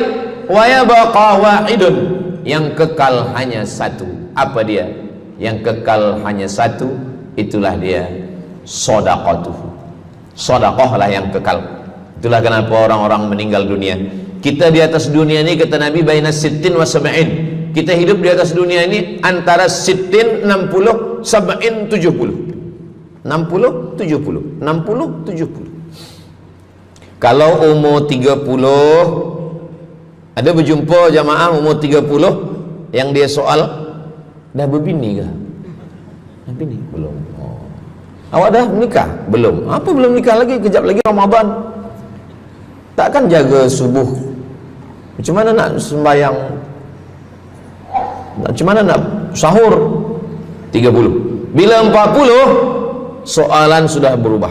Saya ni diabetes, saya ni kolesterol, saya ni. Bila masuk 50, dah mula tanya, saya ni rabun, tak nampak lagi. Bini pun kadang tak nampak. Bini orang nampak. Bila 60, mendengar tazkirah Ustaz Somad, kunci satu, jangan tersinggung. Ada beberapa jamaah tersinggung, balik meninggal. Bukan kerana tersinggung, memang ajal dah sampai. Jadi Ustaz umur berapa? Saya lahir 18 hari bulan Mei 1977. Umur rasa 27. Umur ini bukan masalah angka, tapi masalah rasa. Semua yang hadir uban, semua yang hadir banyak uban, semua yang hadir malam ini muda. Mana muda lagi Ustaz? Kami dah tua. Ini bukan orang tua, ini orang tua yang terjebak di tubuh pemuda. Ini semua pemuda-pemuda. Siapapun yang sembahyang ke masjid, siapapun yang berjamaah, maka dia muda. Siapapun yang tidur di rumah tak sembahyang, dia sudah tua. Lautan kan kuseberangi, gunung kan kudaki, masjid kulalui. Ini orang tua semua. Jadi tua dan muda itu bukan masalah usia, bukan masalah umur, tapi masalah perasaan kita. Saya kalau ditanya orang, umur Ustaz berapa? Qamariyah apa Syamsiah? Muharram Safar apa Januari Februari? Jadi masalah umur ini insyaallah kita semua dibagi Allah kesihatan. Amin ya rabbal alamin. Yang sakit-sakit diangkat Allah penyakitnya. Amin. Jadi kata Nabi sallallahu alaihi wasallam, semuanya tinggal, wa yabqa wahidun, yang tinggal hanya satu, wa amaluhu, di antara amal adalah sedekah. Itu yang ketujuh. Nabi meninggal umur 63 tahun. Abu Bakar Siddiq 63 tahun. Imam Syafi'i lahir 150, meninggal 204. Imam Syafi'i lahir di Gaza, Palestina. Semoga Allah menolong saudara kita di Palestina. Imam Syafi'i lahir di Palestina, di Gaza 150 Hijrah. Meninggal di Fustat, Kahirah, Mesir 204. Imam Syafi'i umurnya hanya 54 tahun. 50, muda. Tapi Imam Syafi'i berada di alam barzah 204, sekarang sudah 1447, 1447 tahun. Apa maknanya? Berarti Imam Syafi'i di alam kubur sudah 1200 tahun. Soalan, lebih lama di atas tanah atau di dalam tanah? Lebih lama di alam barzah. Di alam rahim 9 bulan 10 hari. Di alam dunia 63 tahun kalau sampai. Di alam kubur menunggu hari kiamat. Imam Syafi'i sudah 1200 tahun. Tapi setiap detik, setiap menit, setiap jam, dari maghribi sampai ke Nusantara, semua orang menyebut nama Syafi'i, Syafi'i, Syafi'i, Syafi'i. Setiap kampung ada nama orang Syafi'i, setiap kawasan ada nama orang Syafi'i. Begitulah mulianya Imam Syafi'i. Kita, seandainya kita mati, berapa lama lagi kita di alam barzah? Dulu ada yang mengatakan kiamat 2012, rupanya tak jadi. Kan ada filmnya, kiamat 2012, Steven Spielberg. Tak jadi. Yas'alunaka 'anis sa'ati ayyana mursaha. Mereka bertanya kepadamu tentang hari kiamat. Qul, katakan, la ya'lamuha illa, yang tahu hanya Allah Subhanahu wa ta'ala. Pikirkan, kalau kita mati, apa yang akan mengalir? Rumah kita dijual anak kita, dibagi-bagi kepada ahli waris. Kereta kita dijual semuanya. Tapi orang yang membina masjid di Brunei Darussalam, masjid dah cantik-cantik, besar-besar, elok-elok. Tadi kami cerita tentang Muslim yang ada di Kamboja, yang ada di Vietnam, yang ada di Myanmar, kesusahan, kepayahan, yang ada di Palestin. Itu kalau kita tolong, mengalir sampai hari kiamat. Kita fikirkan apa yang akan mengalir selepas kita mati menghadap Allah Subhanahu wa ta'ala. Di antara yang pasti mengalir, anak belum tentu. Waktu kita hidup dia soleh, selepas kita mati dia stres. Na'udzubillah. Mudah-mudahan anak-anak kita semua anak-anak yang soleh-soleh. Tapi yang pasti adalah sedekah. Maka kita siapkan sedekah menolong agama Allah Subhanahu wa ta'ala. Yang ke-8, kata Nabi sallallahu alaihi wasallam,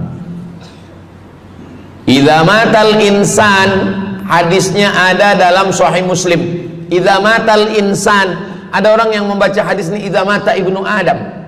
Idza mata ibnu Adam itu terjemah, bukan bunyi teks. Bunyi teksnya idza matal insan, kalau manusia mati, inqata'a, putus. Tapi banyak yang salah faham tentang hadis nih. Kamu malam ni tak ada buat kenduri orang mati, tak ada baca doa, tak ada baca yasin, tak ada baca tahlil. Idza matal ibnu Adam, kalau manusia sudah mati, putus. Jangan kirim-kirim doa lagi.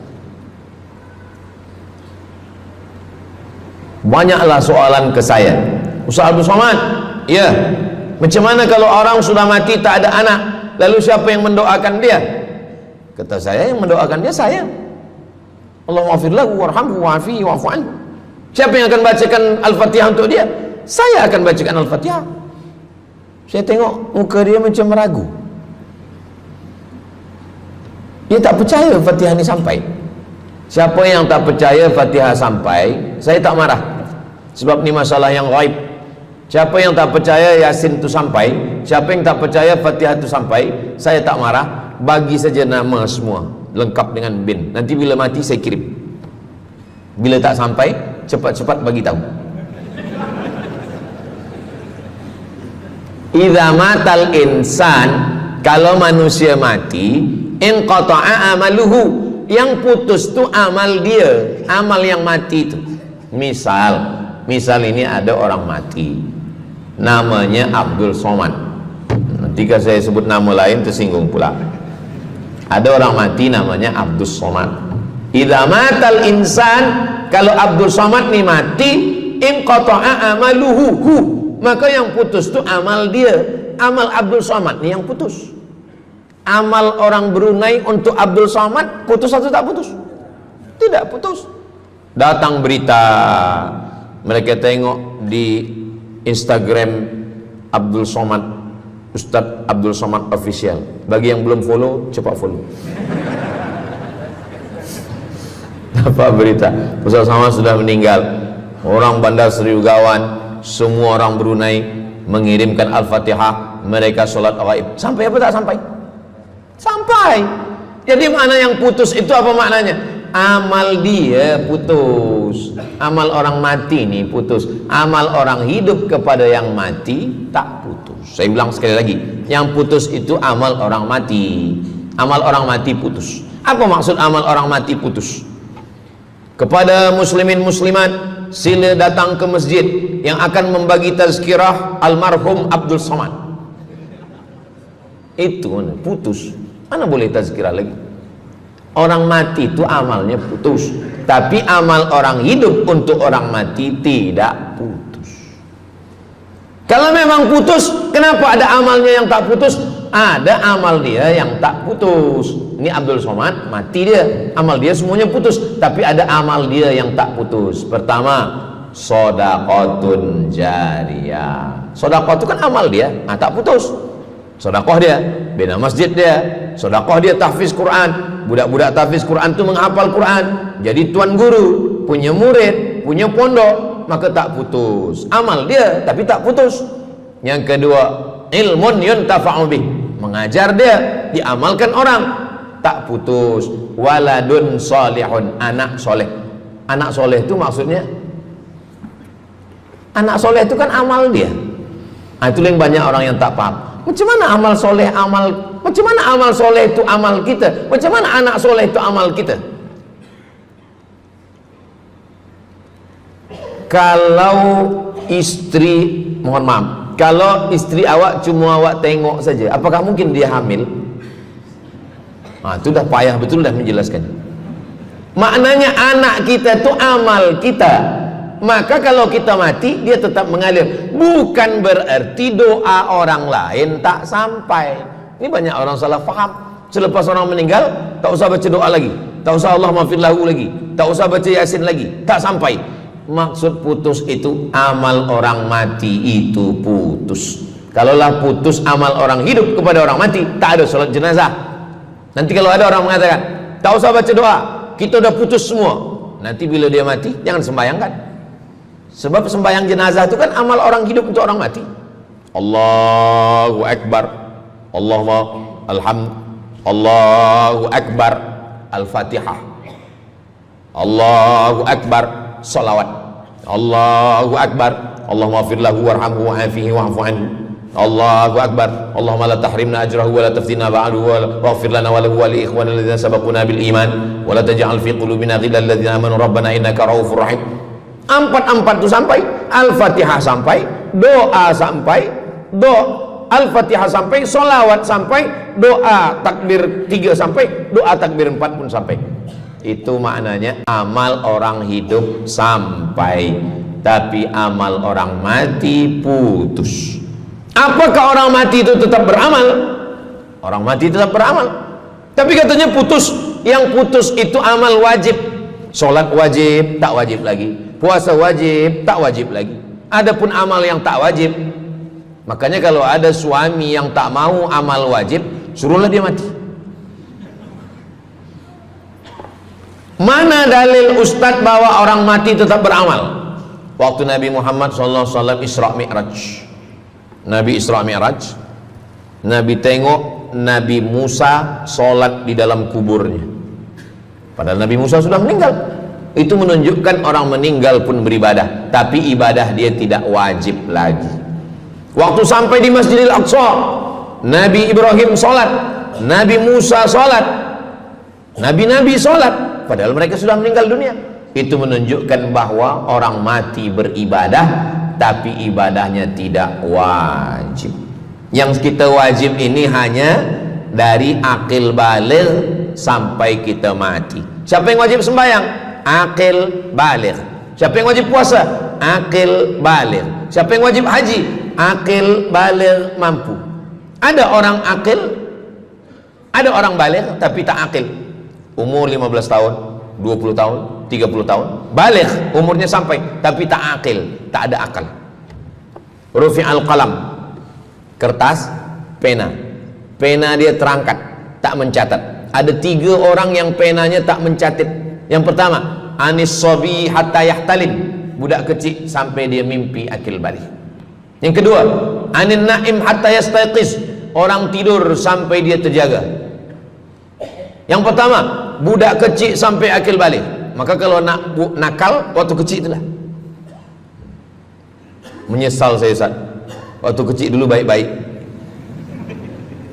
Yang kedua, anin naim hatta yastayqiz, orang tidur sampai dia jaga tidur. Makanya kalau nak buat dosa waktu tidur. Ada seorang suami tidur, selepas itu dia terjaga, dia katakan ke istri dia, Adinda, buah hati belayan jiwa, siang dan malam terbayang-bayang, makan tak kenyang, tidur tak lelap. Abang bermimpi malam tadi. Mimpi apa? Mimpi berbini lagi. Kata istri dia, engkau tidur lagi, mimpi lagi, ceraikan dia. Macam mana nak tidur lagi? Begitulah. Tapi perempuan ini tak ada di Brunei, di kampung saya. Sini baik-baik. Orang tidur dia tidak boleh dihukum, sebab mimpi kita tak boleh buat-buat. Anil naim hatta yastayqis, orang tidur sampai dia jaga tidur. Anil majnun hatta yafiq, orang gila sampai sehat. Orang gila tak diambil hukum, tak wajib sembahyang, tak wajib puasa. Itu maka kadang isteri kalau ada lelaki tak sembahyang, abang ni gila ke? Kata, aku tergila-gila dengan kamu sayang. Jadi siapa yang wajib? Macam mana dengan orang yang pikun, hilang ingatan? Hilang ingatan bila dari mula zuhur azan sampai waktu asar habis, ingatan dia hilang, maka dia tak wajib sembahyang. Tapi bila dia ingat sekejap, dia wajib lagi. Itu pula masalahnya Ustaz. Laki saya ni hilang ingatan waktu sembahyang je. Lepas tu ingat balik berakal. Kata orang kalau sudah tua kita mengalami namanya demensia. Manusia demensia, amnesia. Amnesia tak ingat apa-apa, semua lupa. Tu maka kita bila nak pergi ke mana-mana guna helmet, sebab bila kepala ni terantuk lupa. Ada kawan saya, dia hafaz Quran 30 juz, ceramah tazkirah ke mana-mana, bawa kereta jatuh. Kata dia banyak ayat-ayat yang hilang, maka aku kalau sembahyang ayat pendek-pendek. Kata saya, bang, di kampung saya dulu kalau ada radio yang dah tua yang rosak, itu biasa kita pukul mau elok balik. Cuba antukkan sekali lagi, kata saya. Kata dia, aku takut kalau aku antukkan Fatihah ni pula hilang. Maka Islam ini datang menjaga 5. Pertama, menjaga akal. Tak boleh minum khamar, tak boleh guna khamar, narkotik. Menjaga diri, tak boleh bunuh diri. Menjaga kehormatan, tak boleh menghina orang. Menjaga agama, tak boleh membawa aliran sesat, ateis, tak percaya, kekafiran. Menjaga harta, tak boleh ada mencuri, tak boleh ada dusta, tak boleh ada akad bohong, tak boleh ada tipu, tak boleh ada gharar, tak boleh ada zulm, tak boleh ada ghish. Man ghasyana falaysa minna, siapa yang menipu kami maka dia bukan golongan kami.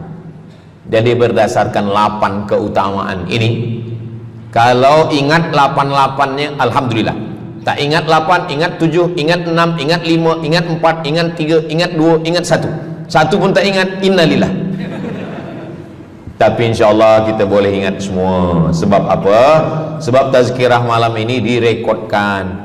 Nanti boleh ditonton ulang di channel Ustaz Abdul Somad Official. Jangan lupa subscribe, like, share, and comment. Jamaah yang dimuliakan Allah Subhanahu Wa Taala, tadi saya mula pukul 8.15, sekarang sudah pukul 8.10. Jadi saya di mana-mana tazkirah memanglah 60 menit, 600 ml. Tapi rupanya botolnya kecil je. Jadi sebenarnya setengah jam pun cukup. Jadi dari 8 tadi itu semua membagi kita semangat. Kalau ada orang yang mengatakan Islam ini agama yang menyuruh kita tak usahlah berniaga, tak usahlah bertanam kelapa sawit, tak usahlah bertanam kelapa, tak usahlah buka ikan, tak usahlah bertani. Sesungguhnya Islam ini agama yang menyuruh kita berusaha. Masuk masjid, Allahumma aftah li abwaaba rahmatik. Keluar masjid, Allahumma inni as'aluka min fadlik. Kenapa keluar masjid minta rezeki? Sebab peniaga, pedagang, bisnismen dapat duit. Duitnya bukan untuk dunia, duitnya untuk akhirat.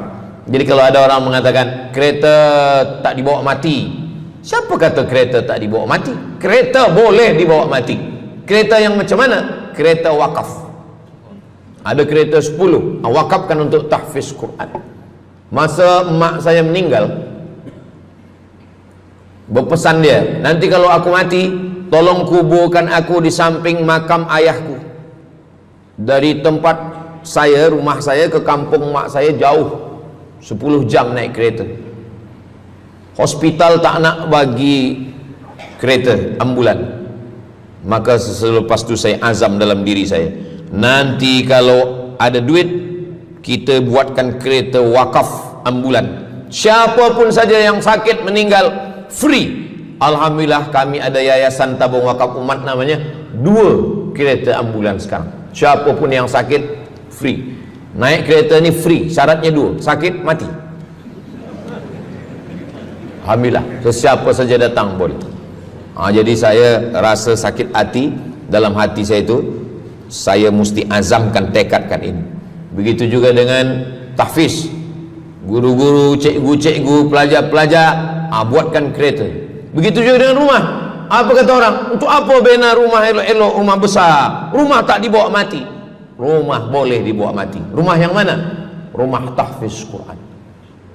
Assalamualaikum. Waalaikumsalam. Ustaz Abdul Somad, betul, saya ada rumah Ustaz, 9 bilik, 2 aras, parking lapang.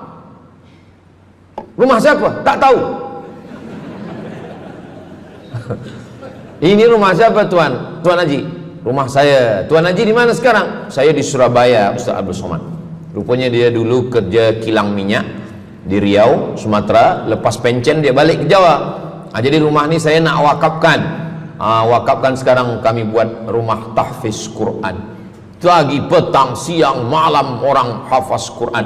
Ini rumah boleh. Jadi kalau ada orang mengatakan tak usahlah cari harta banyak-banyak, harta tak dibawa mati. Harta dibawa mati dengan syarat diwakafkan, diinfakkan, disedekahkan. Yang paling tinggi zakat wajib. Di bawah zakat wakaf. Wakaf mesti ada 4. Orang yang berwakaf, orang yang menerima wakaf, harta yang diwakafkan, ada ijab dan qabul. Di bawah wakaf infak. Di bawah infak baru sedekah. Kenapa infak lebih tinggi daripada sedekah? Sebab infak adalah harta, sedangkan sedekah tak harta pun sedekah. Senyum itu sedekah. Makanya yang kalau ada box di depan masjid, box di tepi jalan, itu yang tepat ditulis box infak, jangan box sedekah. Sebab kalau box sedekah nanti orang senyum aja. Tabassumika fi wajhi akhika sedekah. Senyummu ke wajah saudaramu adalah sedekah. Tolong untuk dibaca Ustaz.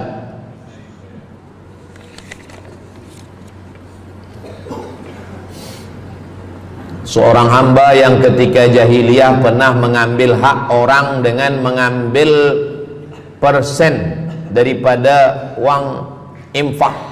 Setelah dia menyadari akan salahnya, dia bertaubat dan ingin mengembalikan hak tersebut. Masalahnya dia tidak mengetahui berapa dan ke siapa dibalikkan. Kalau kita termakan terpakai duit yang kita tak tahu entah punya siapa, cuba ingat-ingat. Memang kalau masalah ini kadang kita lupa memang. Coba ingat tahun berapa. Sebab duit RM1 tahun 80 dengan 2025 tak sama nilainya, sebab ada inflasi ekonomi. Jadi coba ingat, tengok dengan harga emas. Tahun 80 berapa 1 gram emas, tahun 2025 berapa. Maka dihitungnya ke emas, bukan ke dolar, tapi kepada emas. Nah, selepas kita dapat harga emas, lalu kita balikkan. Misalkan tahun 80 100 ringgit itu 3 gram. Maka yang sekarang kita tidak balikkan 100 ringgit, tapi kita balikkan sekarang 2025 dengan 3 gram emas. Berapa harga 3 gram emas? Lepas itu kita balikkan. Kalau kita tak tahu orangnya di mana, anak cucunya, ahli warisnya tak tahu, maka kita serahkan kepada masalih ammah. Masalih ammah artinya kepentingan umum. Pendidikan tahfiz Quran, sekolah, tempat anak yatim, tempat duafa fakir miskin, ke masjid boleh. Tapi kalau kita bawa duit haram, duit tak jelas, kita serahkan saja. Datang, tuan guru bagi dah. Jangan sebut pula tuan guru ni ada beberapa duit haram saya nak bagi ni. Serahkan saja. Begitu juga dengan orang yang menyimpan uang di bank yang bukan Islamic bank. Syukran, jazakumullah khair. Lalu kemudian dia duduk di negeri yang tak Islam, lalu kemudian dia letakkan di bank yang tak Islamik. Maka duit ini ada ada fawaid, ada bunganya. Riba haram. Kalau dia simpan di rumah dia takut hilang. Duit ini tak boleh dia makan, tak boleh dia belikan ke pakaian, tak boleh dia bagikan ke orang lain, maka dia serahkan kepada masalih ammah. Begitu kata Syekh Yusuf Al-Qardawi dalam kitab judulnya Fatawa Mu'asirah, fatwa-fatwa kontemporer, fatwa modern. Jadi masalih ammah, kepentingan umum, bukan untuk diri sendiri. Orang terhalang doanya sebab 3. Mat'amuhu haram, makanannya haram. Masyrabuhu haram, minumannya haram. Malbasuhu haram, pakaiannya haram. Wadhiya bil haram, dibagi makan haram. Jadi kalau kita selamatkan, insyaallah Allah pun menyelamatkan kita semua. Mudah-mudahan Allah bagi kita, anak cucu kita rezeki, supaya kita boleh mengamalkan pintu sedekah ini. Salah satu pintu surga ada namanya babus sedekah. Orang yang masuk surga melalui pintu karena banyak bersedekah. Apakah orang mati itu tetap beramal? Orang mati tetap beramal, tapi katanya putus. Yang putus itu amal wajib. Sholat wajib, tak wajib lagi. Puasa wajib, tak wajib lagi. Adapun amal yang tak wajib, makanya kalau ada suami yang tak mau amal wajib, suruhlah dia mati. Mana dalil Ustadz bahwa orang mati tetap beramal? Waktu Nabi Muhammad SAW Isra Mi'raj, Nabi Isra Mi'raj, Nabi tengok Nabi Musa sholat di dalam kuburnya, padahal Nabi Musa sudah meninggal. Itu menunjukkan orang meninggal pun beribadah, tapi ibadah dia tidak wajib lagi. Waktu sampai di Masjidil Aqsa, Nabi Ibrahim sholat, Nabi Musa sholat, Nabi-Nabi sholat, padahal mereka sudah meninggal dunia. Itu menunjukkan bahwa orang mati beribadah, tapi ibadahnya tidak wajib. Yang kita wajib ini hanya dari akil baligh sampai kita mati. Siapa yang wajib sembahyang? Akil baligh. Siapa yang wajib puasa? Akil baligh. Siapa yang wajib haji? Akil baligh mampu. Ada orang akil, ada orang baligh tapi tak akil. Umur 15 tahun, 20 tahun, 30 tahun, baligh umurnya sampai, tapi tak akil, tak ada akal. Rufi'al qalam, kertas, pena dia terangkat, tak mencatat. Ada 3 orang yang penanya tak mencatat. Yang pertama, anis sobi hatta yahtalim, budak kecil sampai dia mimpi akil balik. Yang kedua, anin naim hatta yastayqiz, orang tidur sampai dia terjaga. Yang pertama, budak kecil sampai akil balik. Maka kalau nak nakal waktu kecil itulah. Menyesal saya Ustaz, waktu kecil dulu baik-baik. Yang kedua, anin naim hatta yastayqiz, orang tidur sampai dia jaga tidur. Makanya kalau nak buat dosa waktu tidurlah. Ada seorang suami tidur, selepas itu dia terjaga, dia katakan ke istri dia, Adinda, buah hati belayan jiwa, siang dan malam terbayang-bayang, makan tak kenyang, tidur tak lelap. Abang bermimpi malam tadi. Mimpi apa? Mimpi berbini lagi. Kata istri dia, engkau tidur lagi, mimpi lagi, ceraikan dia. Macam mana nak tidur lagi? Begitulah. Tapi perempuan ini tak ada di Brunei, di kampung saya. Sini baik-baik. Orang tidur dia tidak boleh dihukum, sebab mimpi kita tak boleh buat-buat. Anil naim hatta yastayqiz, orang tidur sampai dia jaga tidur. Anil majnun hatta yafiq, orang gila sampai sehat. Orang gila tak diambil hukum, tak wajib sembahyang, tak wajib puasa. Itu maka kadang isteri kalau ada lelaki tak sembahyang, abang ni gila ke? Kata, aku tergila-gila dengan kamu sayang. Jadi siapa yang wajib? Macam mana dengan orang yang pikun, hilang ingatan? Hilang ingatan bila dari mula zuhur azan sampai waktu asar habis, ingatan dia hilang, maka dia tak wajib sembahyang. Tapi bila dia ingat sekejap, dia wajib lagi. Itu pula masalahnya Ustaz. Laki saya ni hilang ingatan waktu sembahyang saja. . Lepas tu ingat balik. baligh, berakal. Kata orang kalau sudah tua kita mengalami namanya demensia. Manusia demensia, amnesia. Amnesia tak ingat apa-apa, semua lupa. Itu maka kita bila nak pergi kemana-mana guna helmet, sebab bila kepala ni terantuk lupa. Ada kawan saya, dia hafaz Quran 30 juzuk, ceramah tazkirah kemana-mana, bawa kereta jatuh. Kata dia banyak ayat-ayat yang hilang, maka aku kalau sembahyang ayat pendek-pendek. Kata saya, bang, di kampung saya dulu kalau ada radio yang dah tua yang rosak, itu biasa kita pukul mau elok balik. Cuba antukkan sekali lagi, kata saya. Kata dia, aku takut kalau aku antukkan Fatihah ni pula hilang. Maka Islam ini datang menjaga 5. Pertama, menjaga akal. Tak boleh minum khamar, tak boleh guna khamar, narkotik. Menjaga diri, tak boleh bunuh diri. Menjaga kehormatan, tak boleh menghina orang. Menjaga agama, tak boleh membawa aliran sesat, ateis, tak percaya, kekafiran. Menjaga harta, tak boleh ada mencuri, tak boleh ada dusta, tak boleh ada akad bohong, tak boleh ada tipu, tak boleh ada gharar, tak boleh ada zulm, tak boleh ada ghish. Man ghasyana falaysa minna. Siapa yang menipu kami, maka dia bukan golongan kami. Jadi berdasarkan 8 keutamaan ini, kalau ingat 8-8-nya alhamdulillah. Tak ingat 8, ingat 7, ingat 6, ingat 5, ingat 4, ingat 3, ingat 2, ingat 1. Satu pun tak ingat, innalillah. Tapi insyaAllah kita boleh ingat semua. Sebab apa?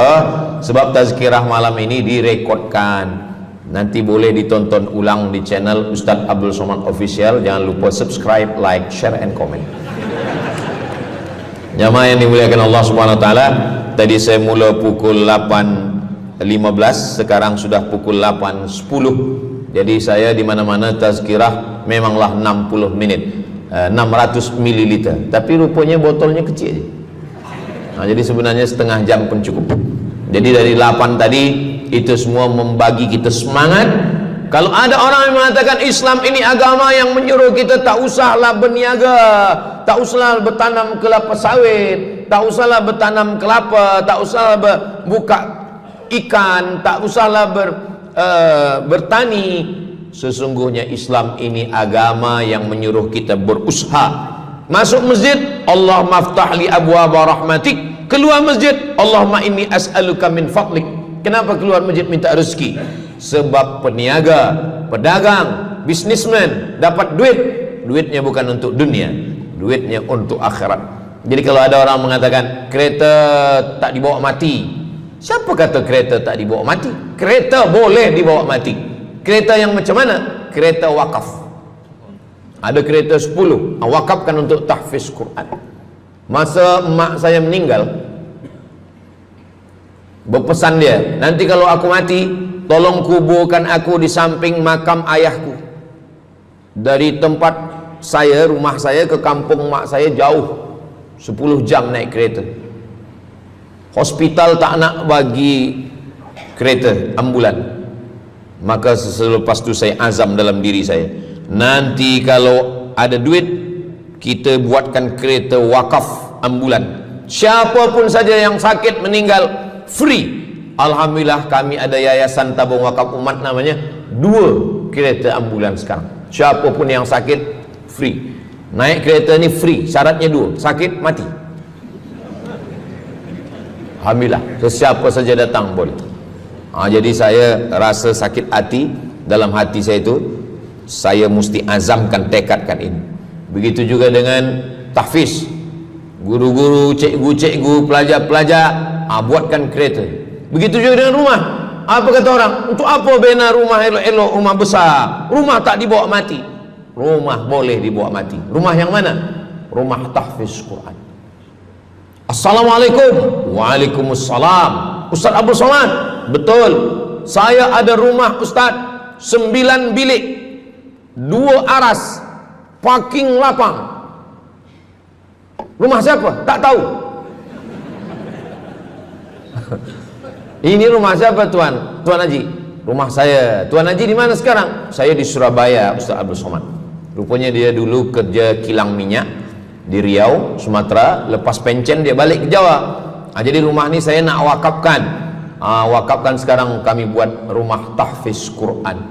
Pagi, petang, siang, malam orang hafaz Quran. Ini rumah boleh. Jadi kalau ada orang mengatakan tak usahlah cari harta banyak-banyak, harta tak dibawa mati. Harta dibawa mati dengan syarat diwakafkan, diinfakkan, disedekahkan. Yang paling tinggi zakat wajib. Di bawah zakat wakaf. Wakaf mesti ada 4. Orang yang berwakaf, orang yang menerima wakaf, harta yang diwakafkan, ada ijab dan qabul. Di bawah wakaf infak. Di bawah infak baru sedekah. Kenapa infak lebih tinggi daripada sedekah? Sebab infak adalah harta, sedangkan sedekah tak harta pun sedekah. Senyum itu sedekah. Makanya yang kalau ada box di depan masjid, box di tepi jalan, itu yang tepat ditulis box infak. Jangan box sedekah. Sebab kalau box sedekah nanti orang senyum aja. Tabassumika fi wajhi akhika sedekah. Senyummu ke wajah saudaramu adalah sedekah. Tolong untuk dibaca Ustaz.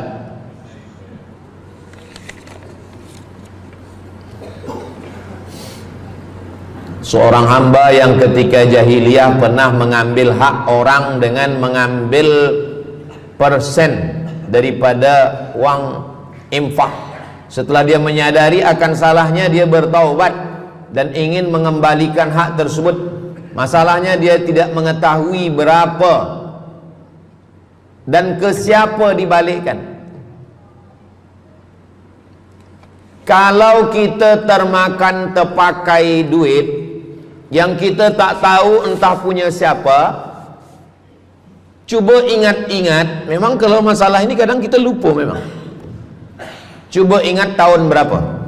Sebab duit RM1 tahun 80 dengan 2025 tak sama nilainya. Sebab ada inflasi ekonomi. Jadi coba ingat, tengok dengan harga emas. Tahun 80 berapa 1 gram emas?